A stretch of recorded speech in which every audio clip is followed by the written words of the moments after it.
आप सभी को मेरा सुप्रभात और नमस्कार। मैं रतन कुमार भारती। आज हमारा टॉपिक रहेगा एमए सेकेंड सेमेस्टर के द्वितीय पेपर समकालीन विश्व से इंडोनेशिया में राष्ट्रीय आंदोलन, जो कल हमने इसके ऐतिहासिक पृष्ठभूमि पर प्रकाश डाला था। आज हम इंडोनेशिया में इस्लाम का प्रवेश कैसे हुआ और इंडोनेशिया का पाश्चात्य देशों से संपर्क कैसे हुआ, आइए देखते हैं। सबसे पहले आप देखेंगे कि इंडोनेशिया में इस्लाम के प्रवेश पर 3 विचारकों का मत दिया है। पहला सत्यकेतु विद्यालंकार का, दूसरा डॉक्टर अंबिका प्रसाद शर्मा और तीसरा आपका है डॉक्टर कौलेश्वर राय।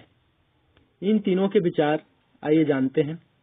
सत्यकेतु विद्यालंकार जी का विचार है, इंडोनेशिया के विविध द्वीपों में बौद्ध और पौराणिक धर्मों की सत्ता 15वीं सदी तक कायम रही।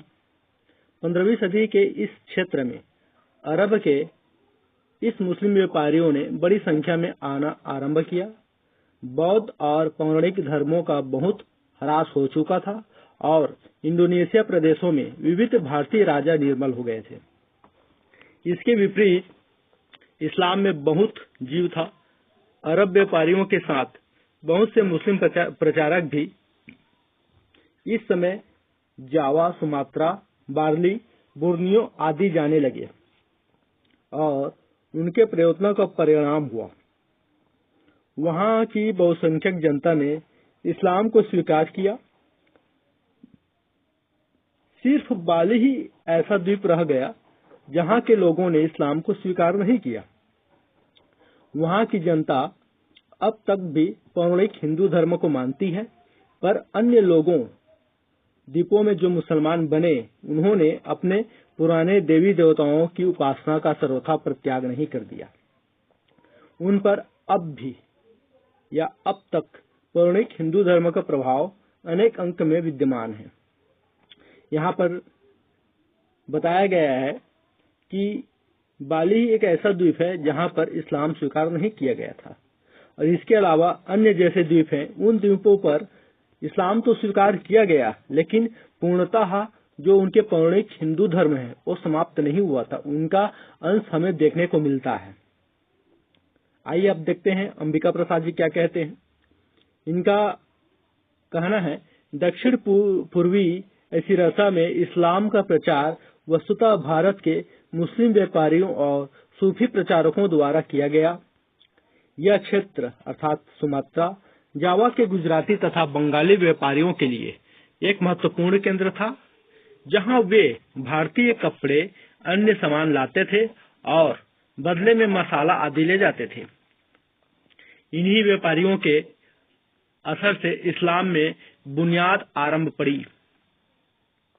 धीरे धीरे इस वर्ष की बंधुता, समानता की भावना ने लोगों को आकर्षित किया और राज परिवारों की सहायता से इनका विकास भी हुआ।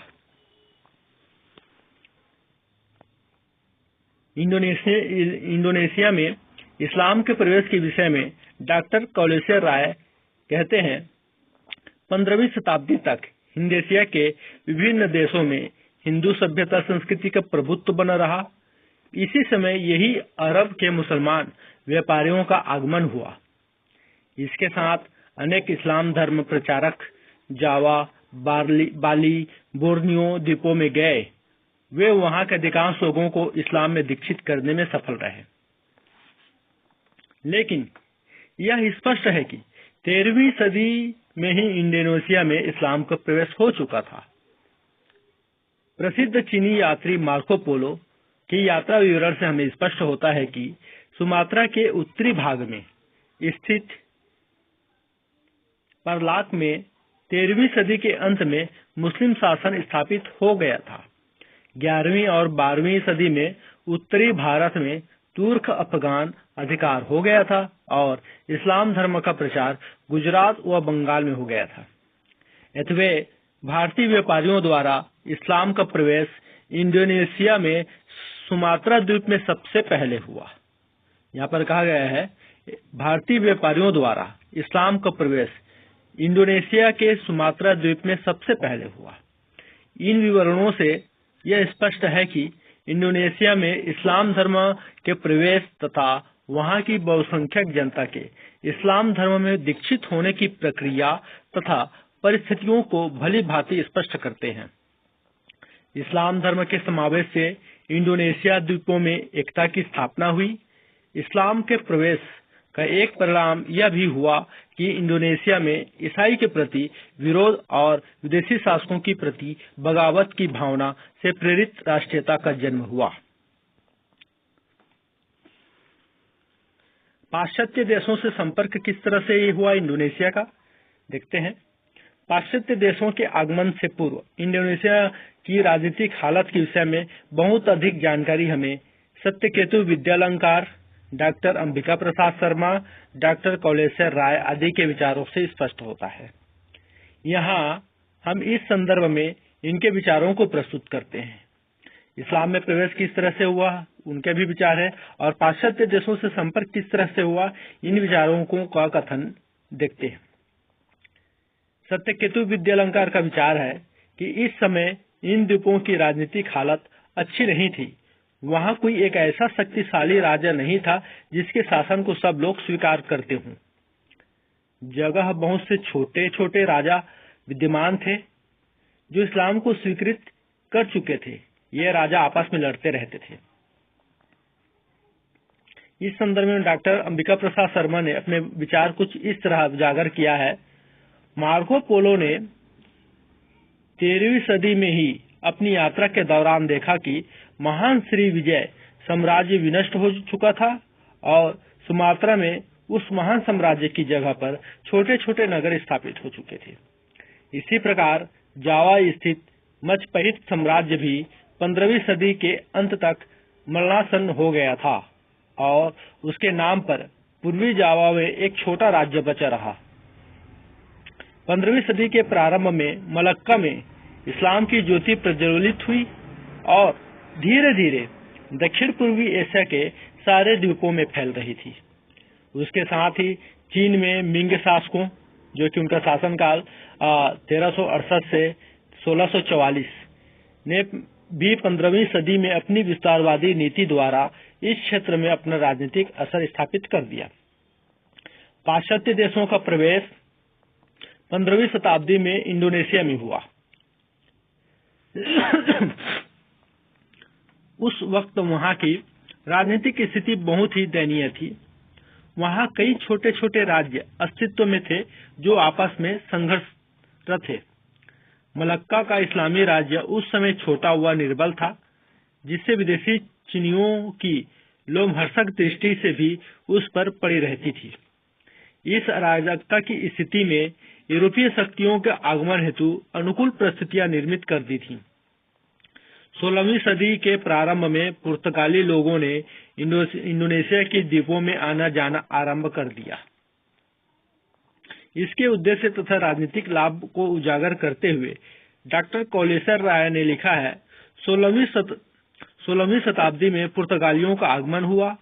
वे यहाँ व्यापार करने के उद्देश्य से आए थे, लेकिन वहां की राजनीतिक प्रभुता स्थापित करने की लालसा जगी। 1511 ईस्वी में उन्होंने मलक्का पर कब्जा कर लिया। इसका बड़ा सामरिक महत्व था।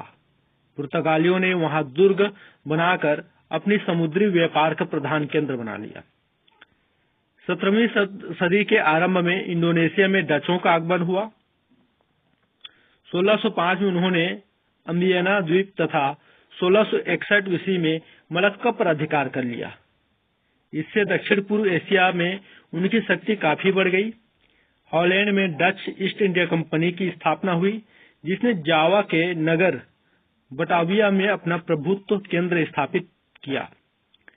हिंद एशिया के द्वीपों पर हॉलैंड के राजनीतिक उत्कर्ष का प्रारंभ यहीं से होता है।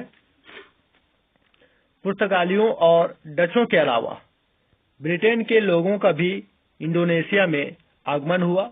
1580 ईस्वी में ड्रेक ने अपनी यात्रा के उपरांत विभिन्न व्यापारियों का स्थान इंडोनेशिया के मसालों द्वीपों की ओर आकर्षित किया।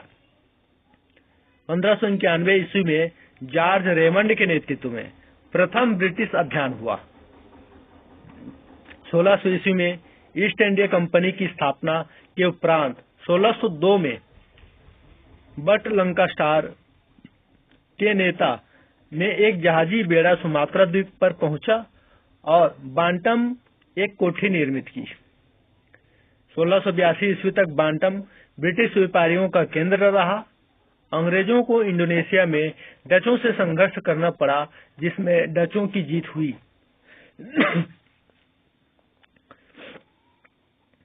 स्पेनी नाविक मैजिलन ने 1521 ईस्वी में इस क्षेत्र की समुद्री यात्रा की। 1521 में पुर्तगालियों व स्पेन में सरगोसा की संधि के अनुसार स्पेन ने मसालों की द्वीपों का परित्याग कर फिलीपीन द्वीप समूह में शरण ली। पुर्तगालियों की इंडोनेशिया नीति को डॉक्टर अंबिका प्रसाद शर्मा ने निम्न रूप से स्पष्ट किया है।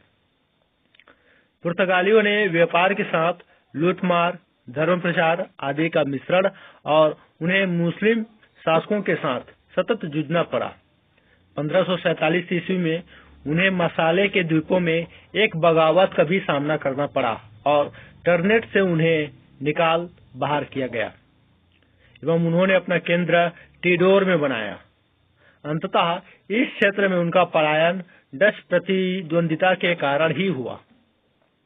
संक्षेप में हम कह सकते हैं कि इंडोनेशिया की अराजकता की स्थिति का भार उठाकर अपने उपनिवेश स्थापित करने, मसालों के द्वीपों से व्यापार करने, ईसाई धर्म प्रचार करने के उद्देश्य से पुर्तगाल, ब्रिटेन, स्पेन के निवासियों ने इंडोनेशिया में प्रवेश किया।